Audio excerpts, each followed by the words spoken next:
When it comes to what your family eats and drinks, you know your choices matter. You're the expert because you know what fits your life. And getting it right starts with good information. That's why America's beverage companies are sharing more information about our ingredients at goodtoknowfacts.org. No spin, no judgments, just the facts straight from the experts for more than 140 beverage ingredients. Visit goodtoknowfacts.org. So, you hear life without secrets. There's going to be some people that are like, oh, give me the gossip, That's not what it's about at all. It's not about, going and telling your dirty little secrets to, the internet or the world or whatever. Life without secrets is being truly authentic and figuring out who we are. And the reason why I called it that is, figuring out who we are is a process. What is up, everybody? Happy Saturday. You'll be listening to this on Monday, hopefully. This is our Memorial Day edition. And no, I don't have a veteran, but I have someone special to me, someone who's a very close friend and has supported me through my hiatus, through the ups and downs. And she's just been there for me. And I truly love this person. She is a former teen mom that defied all the odds and became a valedictorian. She's a certified renowned emergency and trauma nurse.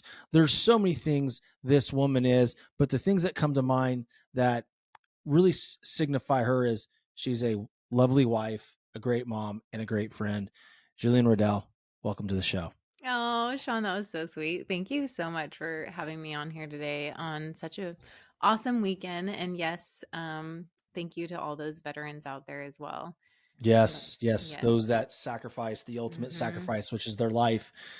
Never forget it. It's funny. I was scrolling through Instagram this morning and I saw this fitness influencer, walking on the treadmill, talking about it's just another day.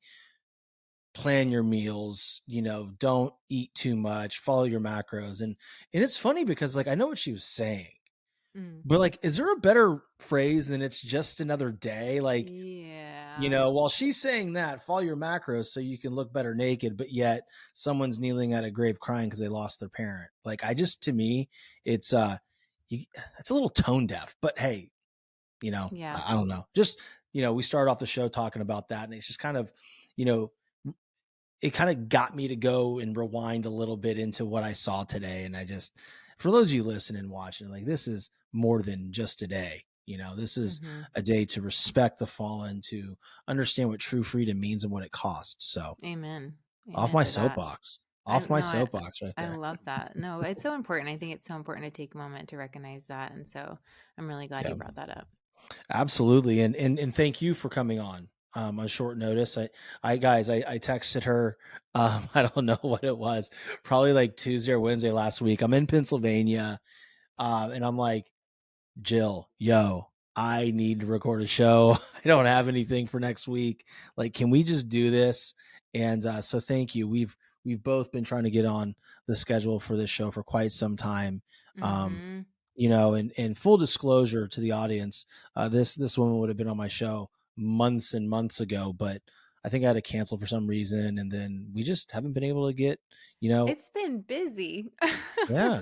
It has been a busy world. And, I think we've had so many conversations over the phone through the last, 6 months. And you were on my show and, just building each other up and being there for each other.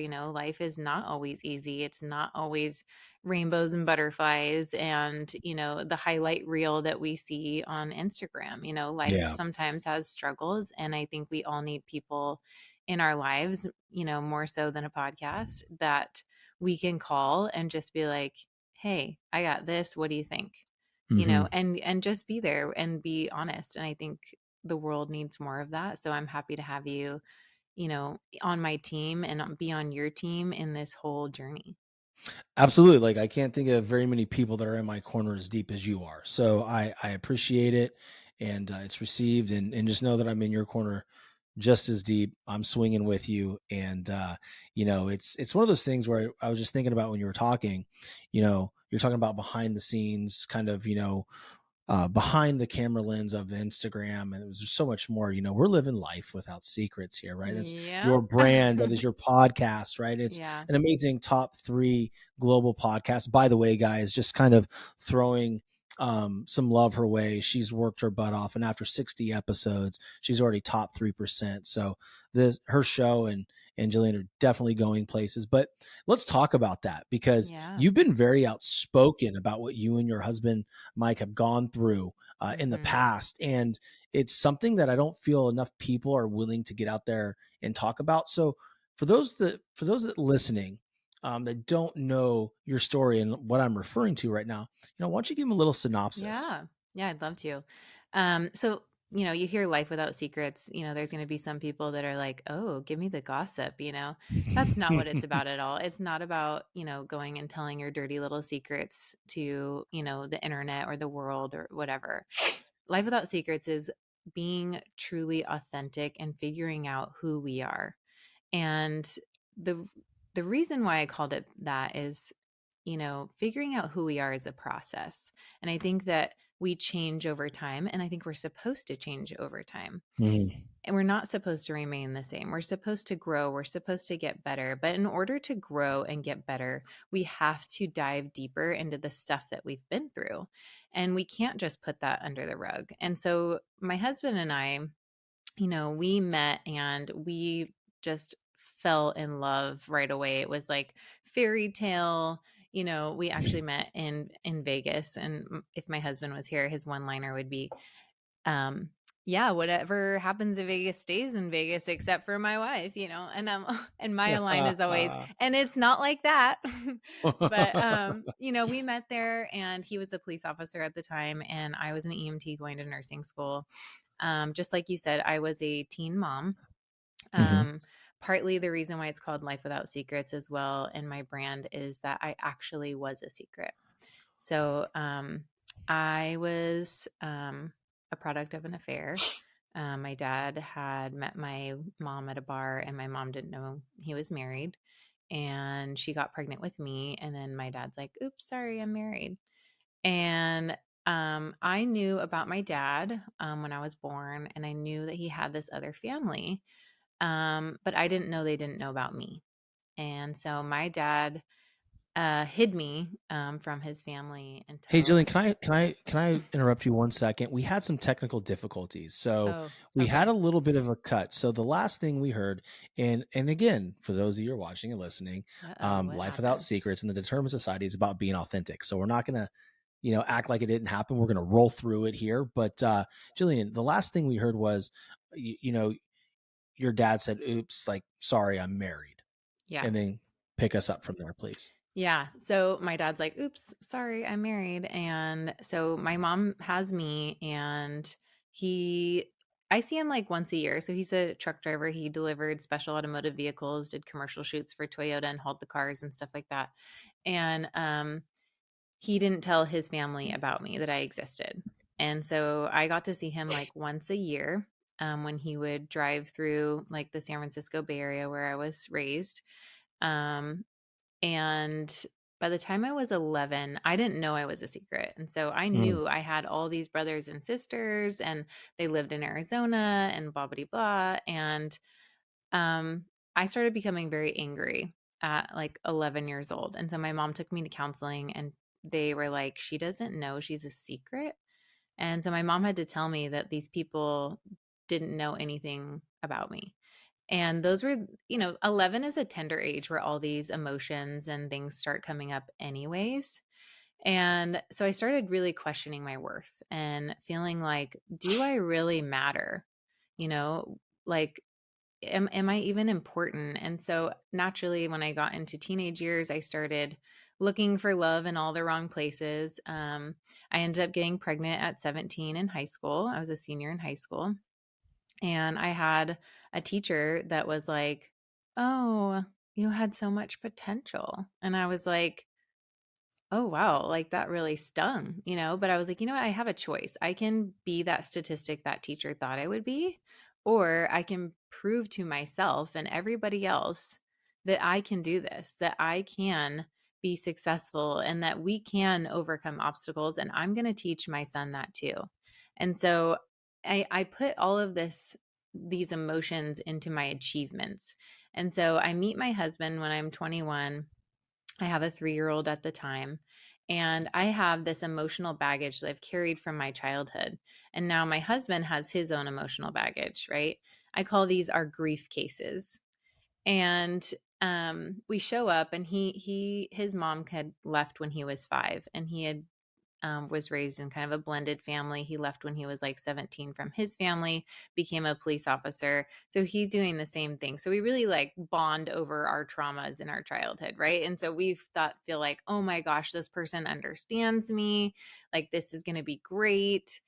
And so, 3 years into our relationship, the pressure starts coming. I feel like, after 2 years in any relationship, there's like this untalked about pressure, right? For sure. I mean, even in business, like we can relate this to business as well, right? Like when you're on this path, and let's say like everybody expects you to be at a certain level in business by a certain point. It's the same thing in relationships, right? Society will pressure you, at this 2-year mark or wherever this mark is, to be at a certain place in your relationship or in your business. And all this pressure starts coming on. And that created a little resistance for Mike, because he, just like I had had a baby at a young age, he actually was married at a young age and got a divorce from his high school sweetheart. So he carried a lot of fear there as well.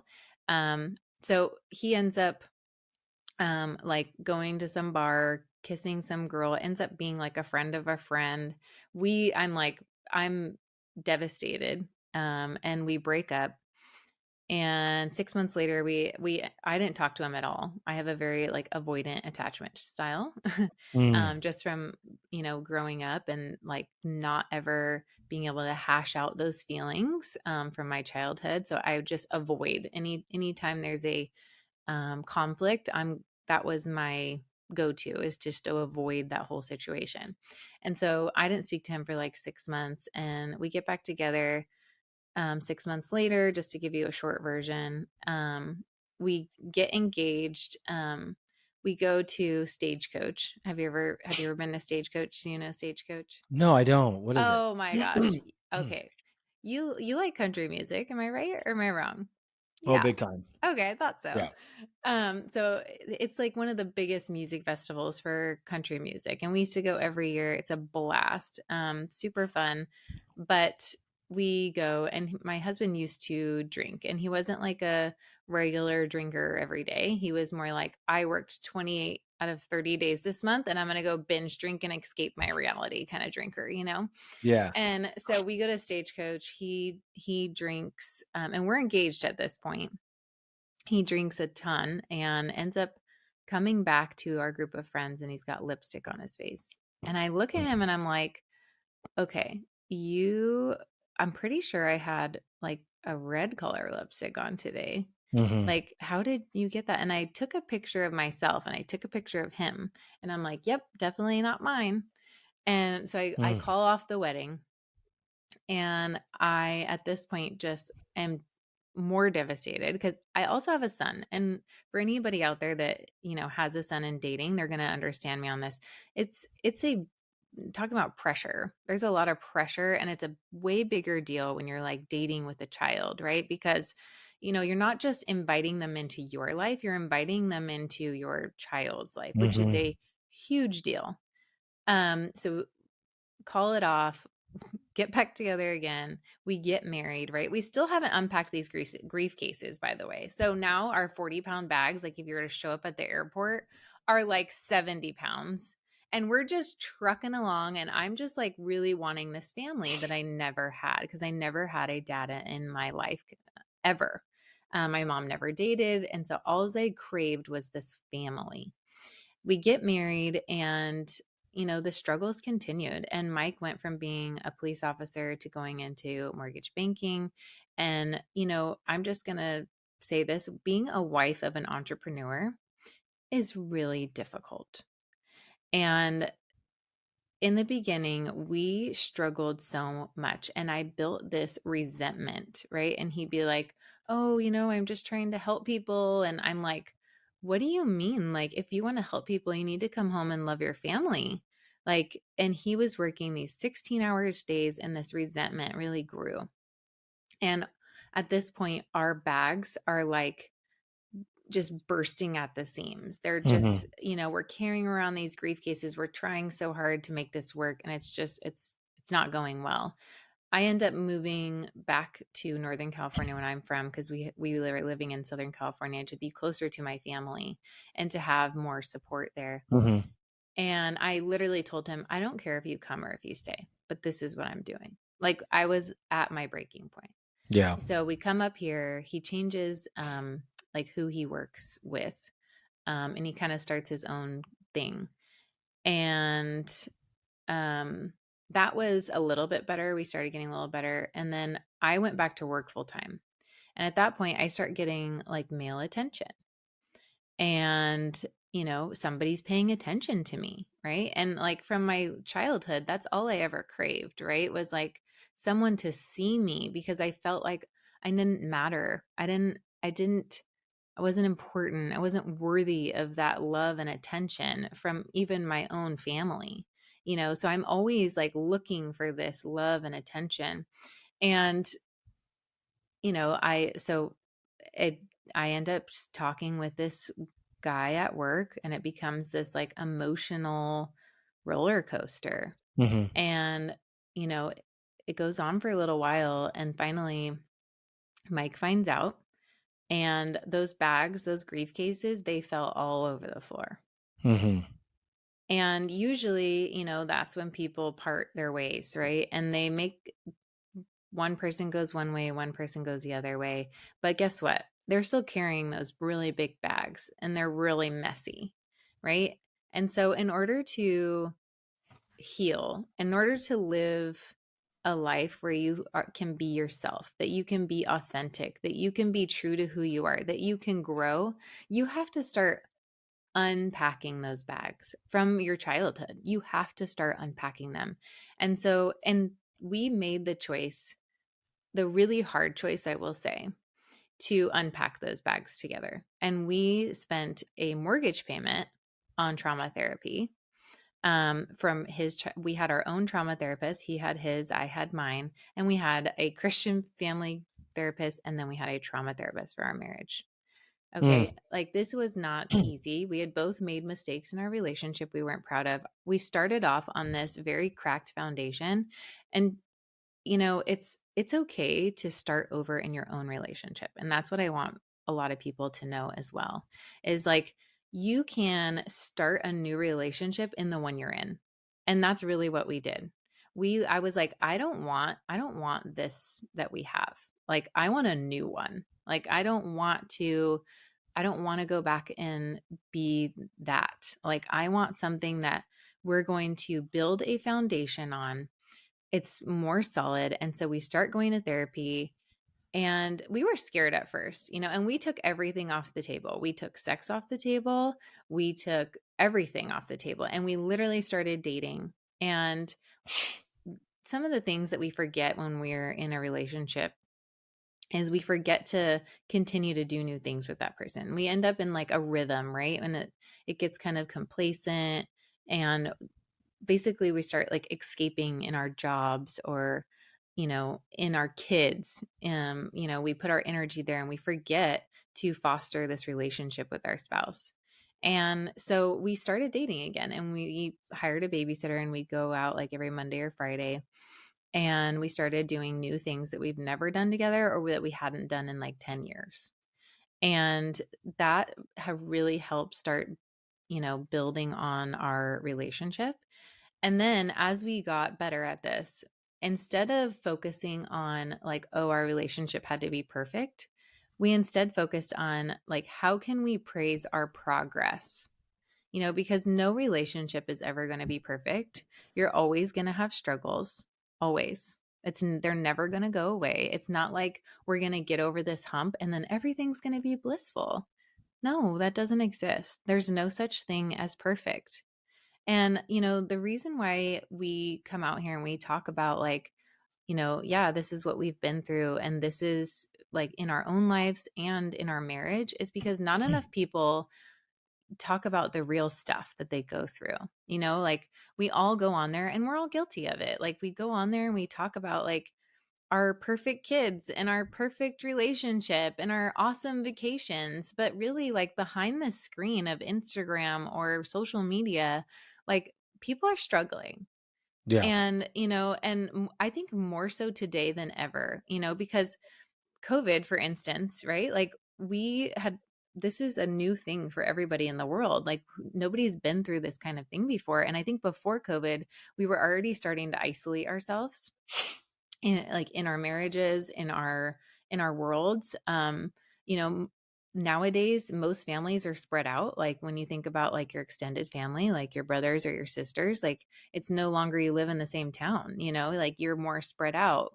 And yes, you can create a community. And I suggest everybody can create that community in their neighborhood, in the town they live in, if you don't have family, because I think it's such an important piece for us to start getting vulnerable and start sharing our real struggles so that we can know we're not alone in what we're going through. And that will help you really grow as a person and start making those changes and know that, like, hey, if they can make it in their relationship after going through what they went through, so can we. Yeah. No, wow. First of all, thank you. Like, That was a long ladies version and there. gentlemen, I thought that I could talk. My friend here just laid it all out there for you. And quite honestly, in that 15 minutes, like I think people can learn. I know people can learn so much Yeah. just about your resolve, not just yours, but also Michael's. I want to touch on something really quickly, and then Yeah. we'll leap forward again to where we're at right now in present time. Is Mhm. that, early on, the things that are happening in your life, being a secret, Mhm. having, being a secret to your siblings, your father's whole life, Yeah. right? And then going into the early struggles with Michael really plays on your self-worth. Like, am Oh, I big am time. I good enough? And then it gets Mhm. to a point where you're pushed and you're pushed and you're pushed, and you get to NorCal, and you're sitting there at work, and then Mhm. this dude starts paying you attention, and you already feel like, well, I'm not good enough for my dad. I'm not good Yep. enough for my husband, Yep. right? Mhm. And now, I've got this gentleman showing me, this attention. Maybe Mhm. I'm good enough for him. Let's Yep. see where this goes. How did it feel for you being on the other side of that equation and having to atone for that? Was there that fight, like, well, to hell with you, man, like I've been dealing with this for how long, like now you know how it feels? Or did you feel a sense of like, shit, what did I do? Both.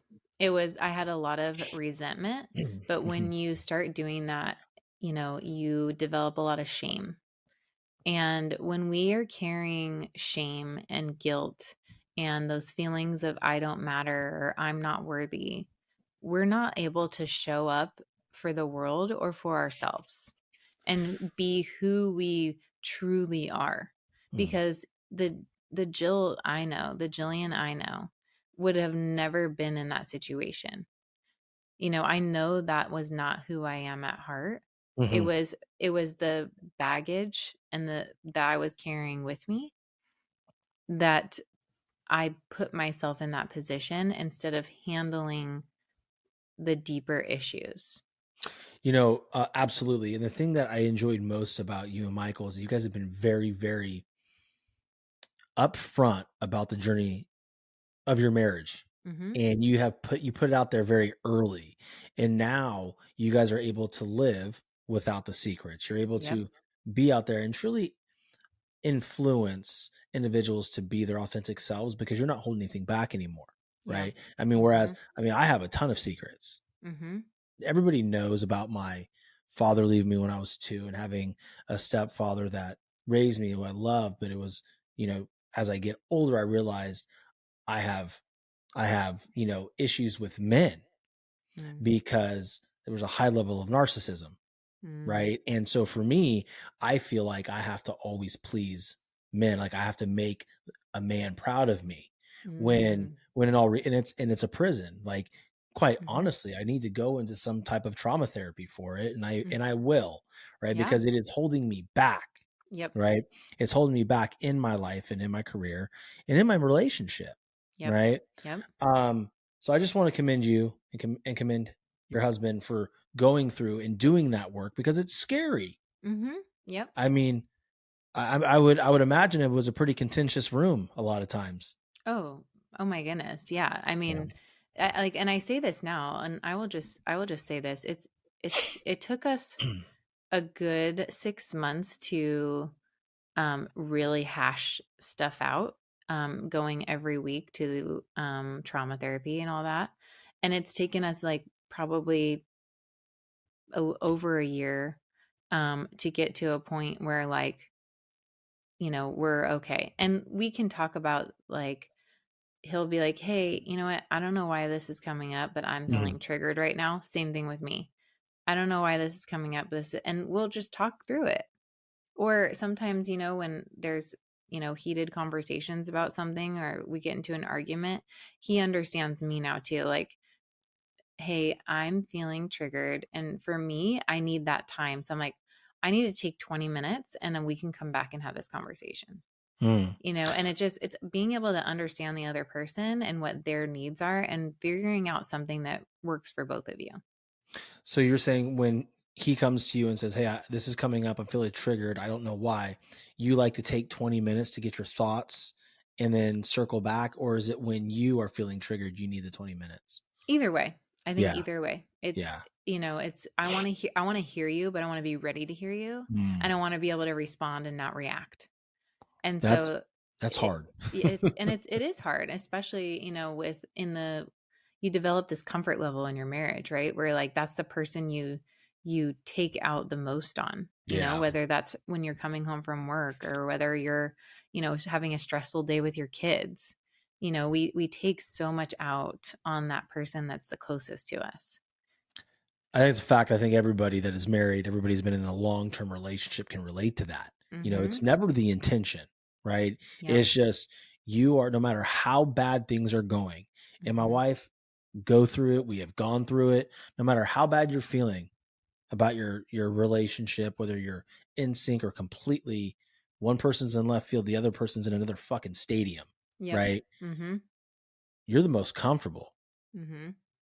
You could be the biggest asshole, like, to that person, because you're comfortable being that way, Yep. because they're there. And you And I know will, what? yeah. And they may not be Yeah. if you keep doing it, right?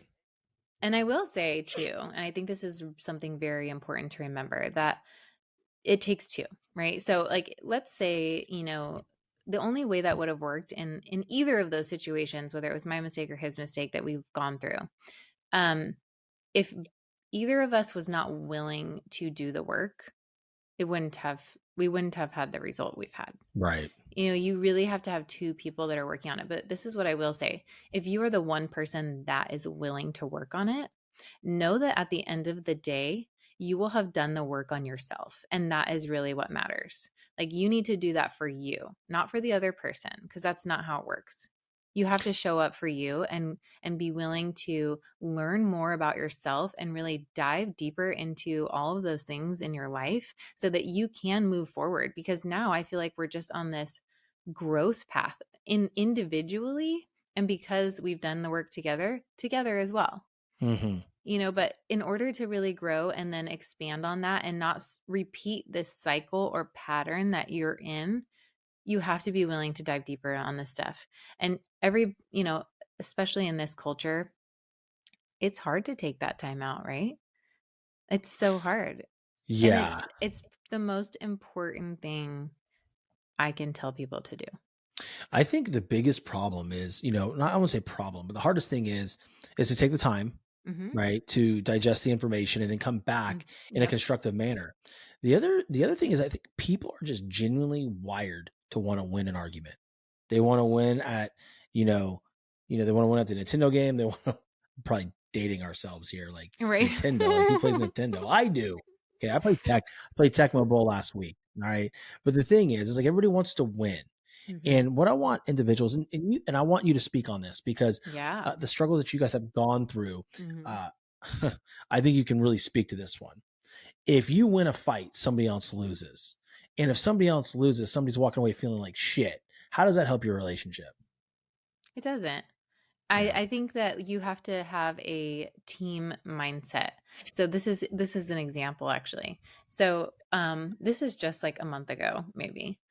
We got into an argument about how, we're both very busy in our lives, right? Like we have children, we both are go-getters in life. Mhm. He runs all these teams, and I'm an ER nurse, but I also run my podcast and trying to do speaking and do these events and things. And so we are like super busy. And if we don't put like date night on our calendar, it doesn't happen. Yeah. And so we hadn't put it on the calendar, and we were getting kind of like, oh, like, I want to spend time with you. Like, you're not making time for me. You didn't do this, and we kind of got into this bash. And then all of a sudden I stop and I'm like, hold on, let's just take a second, because we are literally arguing because we want to spend time with each other.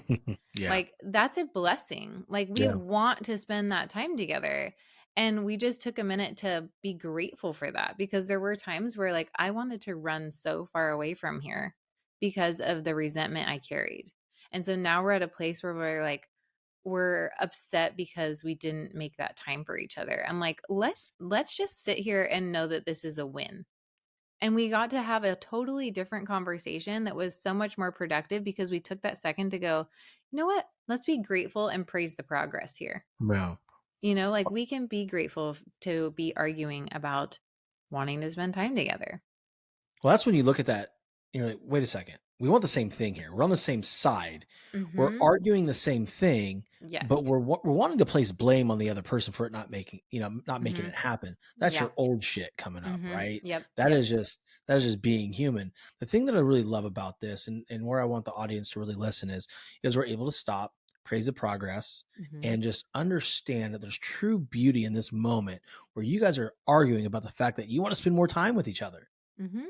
No one's Yeah. running from, he's not running away wanting to go to the bar. You're not running away wanting to go on a girl's trip. You want that uninterrupted time with your spouse, and he Yep. does too. There's a Yep. lot of power in that. Yeah.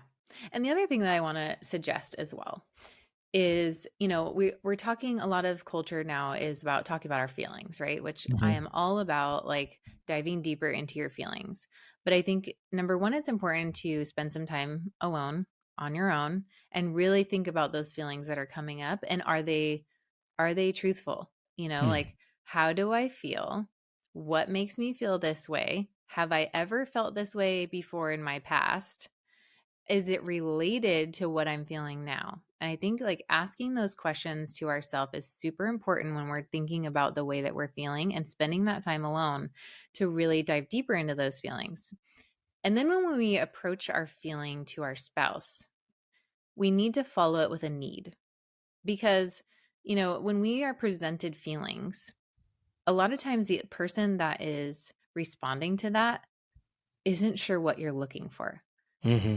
And like, am I supposed to be supportive? And especially a man, right? Like a lot of times men want to fix things, and so they start talking about something else, and then the woman's like, I didn't even feel heard. Yeah. And Yeah, so for sure. sometimes I'll say, hey, I am feeling frustrated, and what I really need is for you to just sit on the couch and hear me out. Yeah. That's all I want you to do. And then he's like, okay, I can do that, you know? And he will like intently and genuinely listen to me.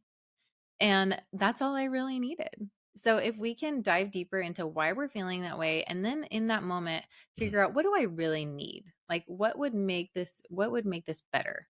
And be able to present that to our spouse or whoever that is in any relationship, um in that manner, with a feeling met with a need, there will be a lot less unmet expectations.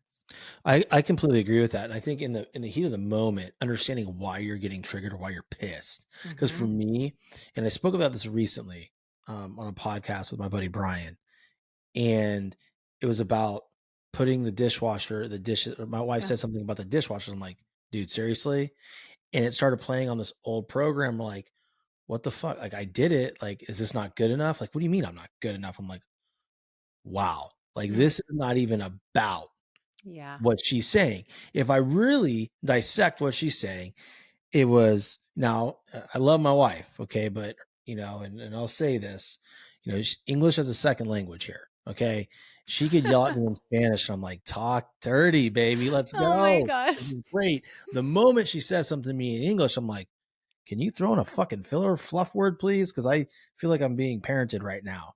And that's really not about her. That's my bullshit, right? Yeah. And so like we get into these arguments, and I talk about that. I'm like, we're really, in that moment, I'm like, is this really about the dishwasher? Is what she's saying true? And I did it after I gave her a shitty look, and I did it after I probably went, or whatever.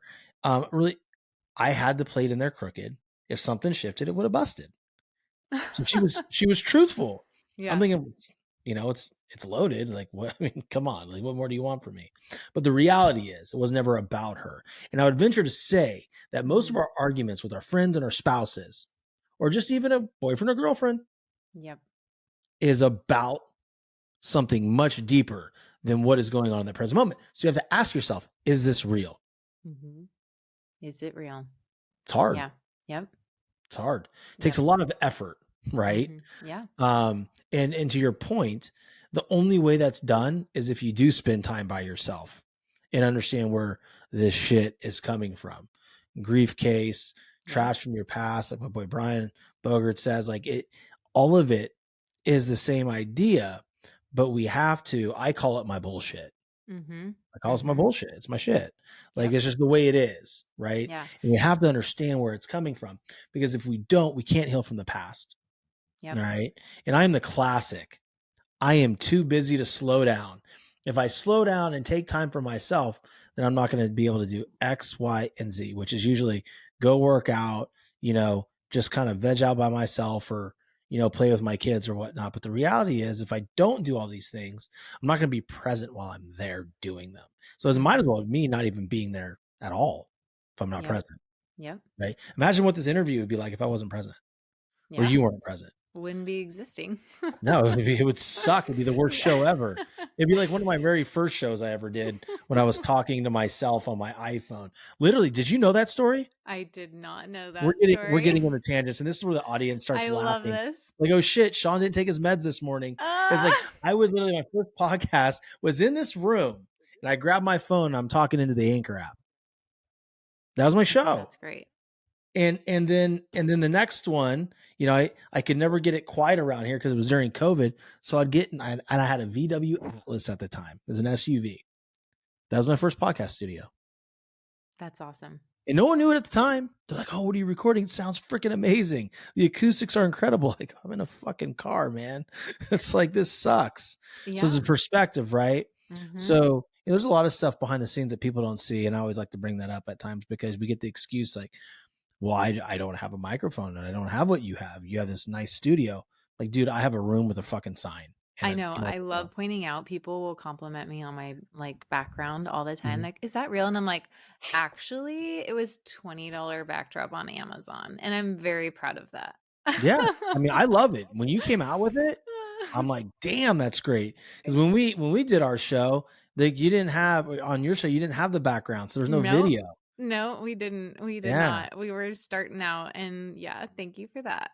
I'm glad to be one of the OGs. Right, you are. Like one of the original guests. You are. Everybody thought I would say gangsters. Right. No, but I think your story is very it's very relatable.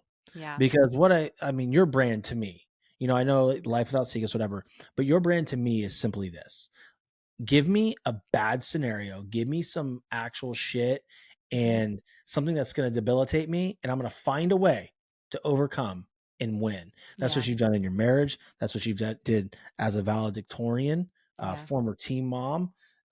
That's what you've done as a trauma nurse. And like, all these things are related.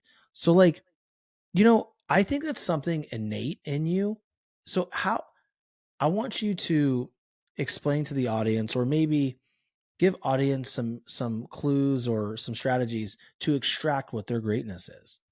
Yeah. I mean, so it's funny because, I think is also part of my personality.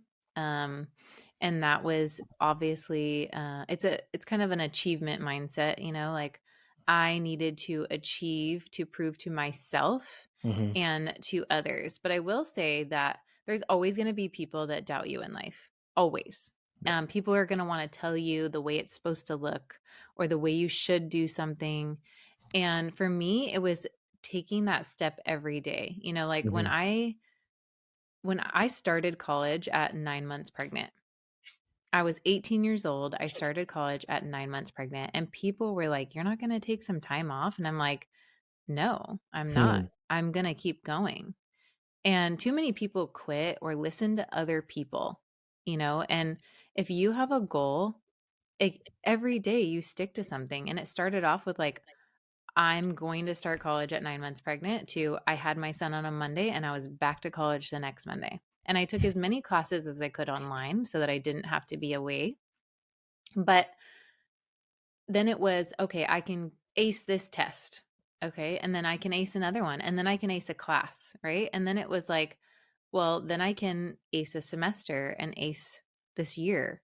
And I worked my butt off. And there was times where I did not sleep at night, that I cried buckets of tears Mhm. because it was so hard. Um, and I'll tell you what, I knew I was not going to be a statistic. I knew that I was going to show my son that we can do hard things. Mm. And when like, people talk about like your why and all that stuff, and it's like, it sounds really like, oh, your why, but when you really dive deep into that, it was like, I knew what it was like to not have much because my mom was a single mom. She cleaned for a living. And she always told us, like, never rely on anybody. Like, you always have to support yourself. And, I think I was empowered by that too. Mm. Because I saw my mom struggle, and I wanted to create an environment where I could work really hard, I could make, decent money, and I could be there with my kid. And not having a parent to be there with me, I wanted to make sure, and even in this journey that I'm on right now, like, run your own race. Like, that is like one of the key things I would love people to know, that you don't have to do what people tell you to do. You don't have to It doesn't have to look a certain way. You don't have, it took me 5.5 years to get my bachelor's in science and nursing, where some Mhm. people, maybe it took 4. But it maybe it took me a little longer to get there, but I worked my butt off. And things were thrown at me constantly, obstacles. I mean, Play-Doh in my hair, on the walls, like you name it, like it was not pretty. But I put in the work every single day to get there. And what it taught me is like, when I go on any new adventure, I like it to be a little challenging, but I also know that there's going to be people that are coming at me telling me, "Oh, you're not going to be able to do that," or, "Oh, you just don't want it bad enough." Like, no, you don't know me as a Mhm. person. Like, in the trauma room, for instance, like, I am not going to step into that trauma room feeling unprepared, right? Like, preparation is key. And, Yeah. it's like, people are like, "Oh, just do it." Like, "Oh, you just don't have enough why, or you don't want it bad enough." And I'm like, "No, that's not it." Yeah. It's because I'm going to take the time to develop myself in the process, because falling in love with the journey is just as important, if not probably more important, than your destination of where you're trying to go. And I will tell you that I learned so much in those years going to school and having a child and having to figure it out on my own, and babysitting, like, anything, putting food on the table, like, it took work, and it took consistency, and it took planning. And a lot of people use this word discipline, which I Mhm. don't know why, but I feel like, ooh, that's a little harsh for me, like I'm disciplined. For Yeah. me, it's training. Like, Yeah. I'm training myself to become more resilient, to overcome these obstacles. It's all about training. You're training yourself. It doesn't just like happen. Like I trained myself to be able to do this by acing that one test, by acing that one semester, by acing that one year of classwork. I trained myself that I could do it by showing up for myself, even if it was buckets of tears, sleepless nights, whatever it was. It was in the training process, and I learned to believe in myself through that process when people didn't believe in me. It's funny because you're saying these things like your why, discipline, everything like that, and I'm fully resonating with all this. And the other thing I realize is too, a lot of people are talking about it on social media because it's become a buzzword. Mhm. Like whatever it is, like all that, like yeah, cool, but it's horse shit. Yeah. Okay, like, what people need to really listen and understand is, for one, there's too many people regurgitating somebody else's content. I Yep. can't stand it.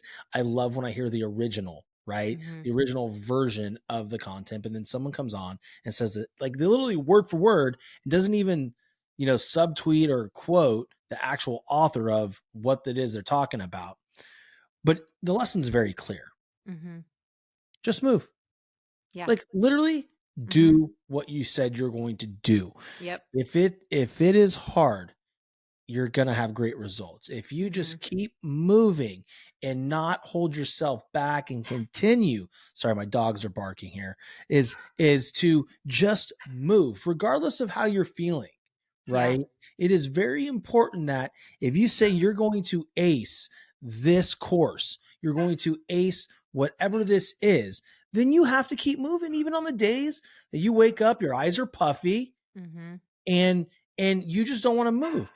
Walk somebody through that, because you had to do that as a teen mom. You had to Yep. do that as a mom starting college Yep. at 9 months pregnant. You had to do that when your marriage was falling apart. You've had to do that building this podcast. You've had to do this becoming a trauma and an emergency room nurse. There's Mhm. some real grit here, and the listeners and the viewers need to understand it. Yeah. Well, you know what? It's really simple actually, in my opinion. You get a calendar. And in times when life is so busy, I would literally write like 6 o'clock, take a shower. 6:15, do your makeup. Mm-hmm. 6:30, like get Sion up for school. Like I literally lived my life by minutes.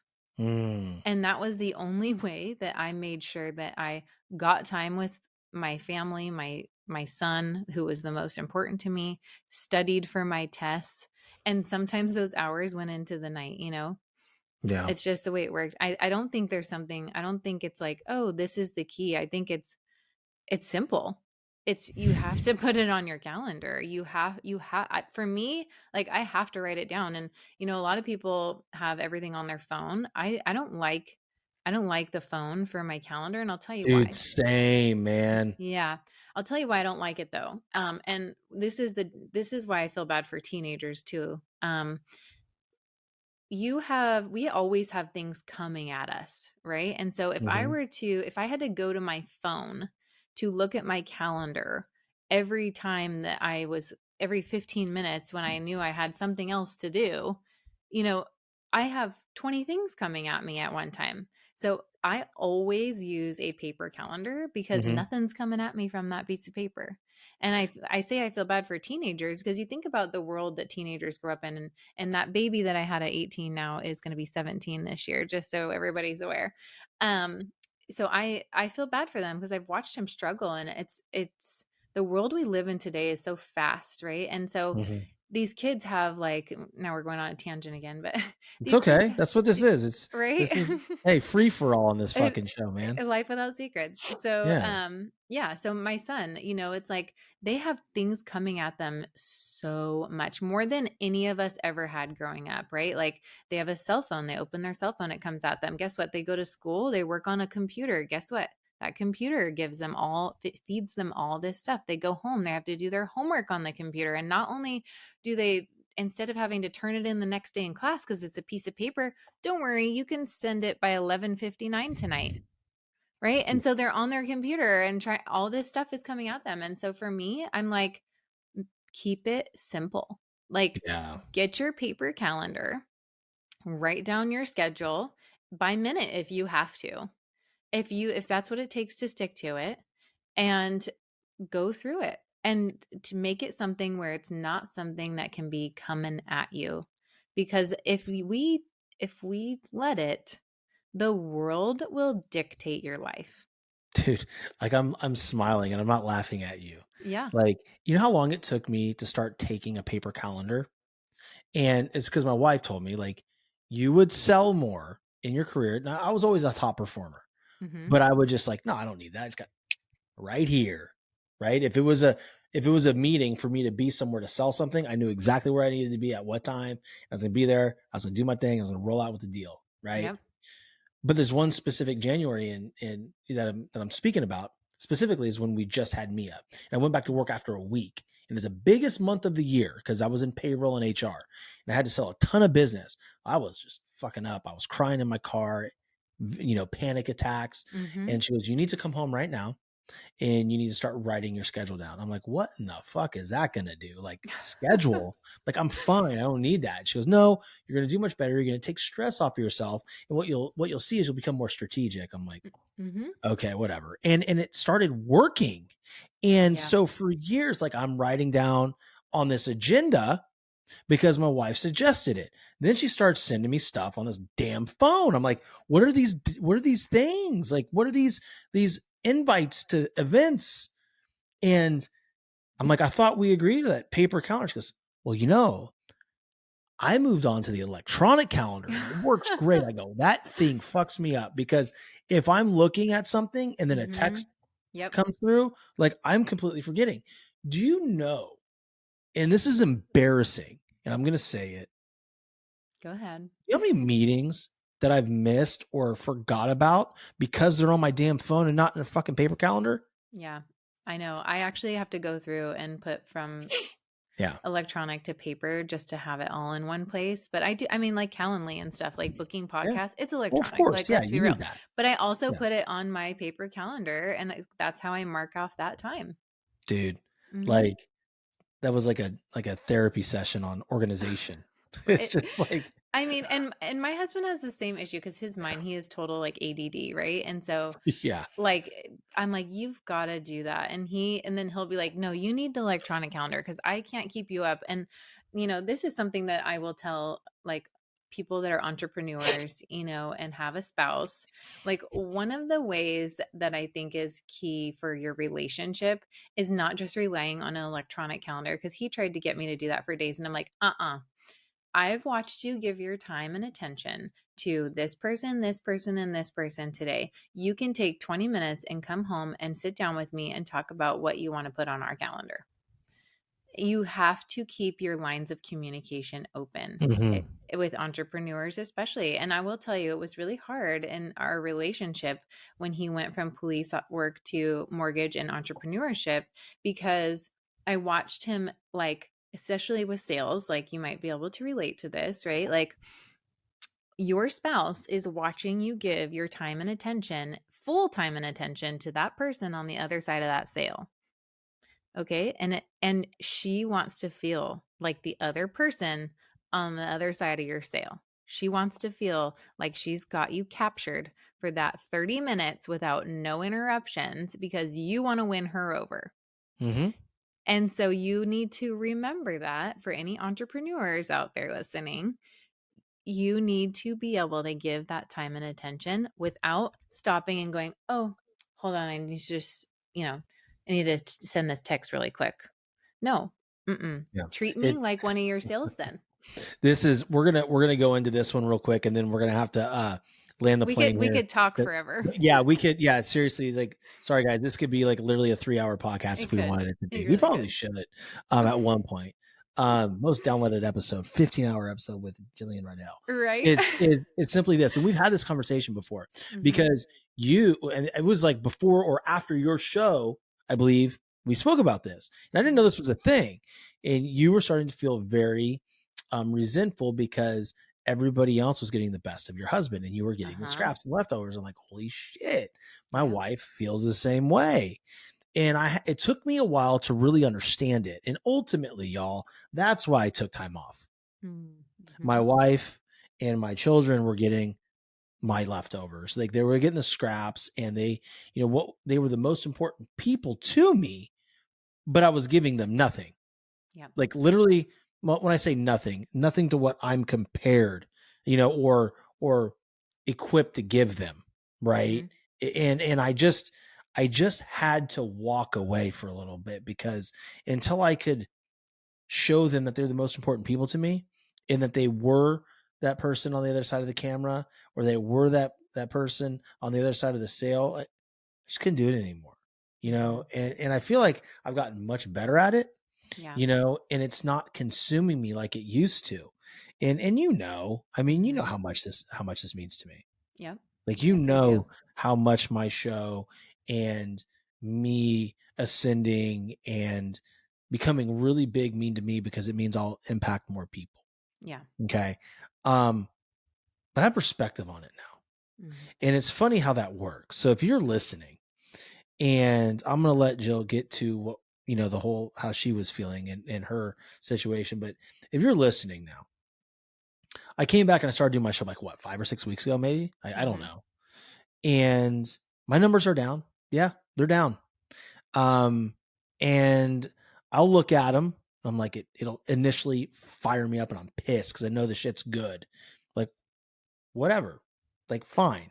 The people that listen to it, they're going to get value. The other people, they're going to come back, right? They're going to come back. They're going to see I'm more consistent again. Like, okay, well, he's back on track, and I want to be there. But man, I got to tell you, I'm not letting it consume me. And, yes, I texted you. I'm like, hey, we need to do this. Can we? Because I didn't want to not have a show. The reality is I would have just done a solo cast, but I wanted to interview with you. And it's funny how it works, because I have less focus on it now. I have better perspective. And now I'm getting sponsorships. Like we talked before we started the show, I'm making my first sponsorship deal. This show is now going to be monetized. Just being me now, I'm not trying to be somebody I'm not. So, for those men and women that are listening right now that think their business is so important that they could put their family on the back burner, what you got for them? Oh boy. Well, first of all, I just want to commend you, because most people will let the world dictate their life, their business, the world around them will start dictating their life, and they won't take that moment to pause and go, is this really what success means to me? And so I think defining like what it looks like to you as an individual, and you, like between you and your spouse, is very key. Because if you are achieving, but you're not happy and you're not feeling good about your relationship, which should be most important in your life, because it will dictate your business, your kid's life, it needs to be all aligned. And so, yeah, I think that we have to take pauses in life and really ask ourselves the deeper questions. Is this really what I want? Is this getting me to where I want to go? And just because so and so said that I have to make $1 million to be somebody, is that really what it looks like to me?